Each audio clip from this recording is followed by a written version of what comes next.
৭ বছর বয়স থেকে আমার বাবার স্নেহ আদর ভালোবাসা থেকে বঞ্চিত রয়েছি।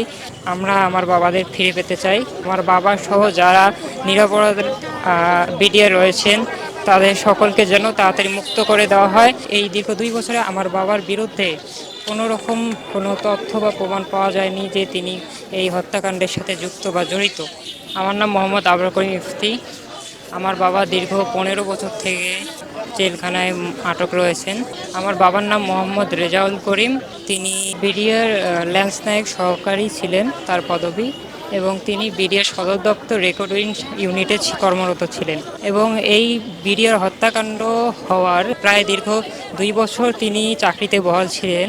এই দীর্ঘ ২ বছরে বেশ কয়েকটি তদন্ত করা হয়। এই তদন্তের মধ্যে বিশেষ মূল তদন্ত দুটি করা হয়। এই তদন্তের মধ্যে এই দীর্ঘ ২ বছরে আমার বাবার বিরুদ্ধে কোনো রকম কোনো তথ্য বা প্রমাণ পাওয়া যায়নি যে তিনি এই হত্যাকাণ্ডের সাথে যুক্ত বা জড়িত।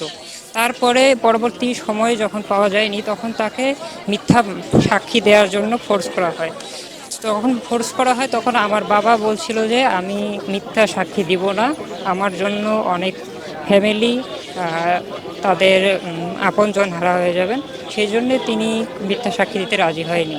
এই জন্য আমার বাবাকে বিডিআর আইনে তাকে ফাঁসির আসামি করা হয়। তো আমি এতটুকু মানে আমার আমার বয়স ছিল বিডি হত্যাকাণ্ডের সময় আমার বয়স ছিল ৭ বছর।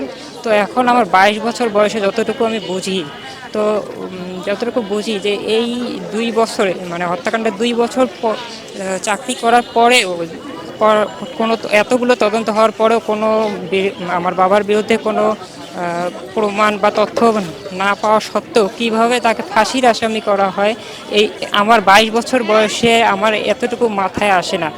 আপনারাই ভাবে দেখেন যে এটা কতটুকু যুক্তিসঙ্গত। এতটুকুই বলবো। আর আমি চাই যে আমার বাবা সহ যারা নিরপরাধ বিডিআর রয়েছেন তাদের সকলকে যেন তাড়াতাড়ি মুক্ত করে দেওয়া হয়। ৭ বছর বয়স থেকে আমার বাবার স্নেহ আদর ভালোবাসা থেকে বঞ্চিত রয়েছি। এটা তো আমার কোনো সময় কাম্য হতে পারে না।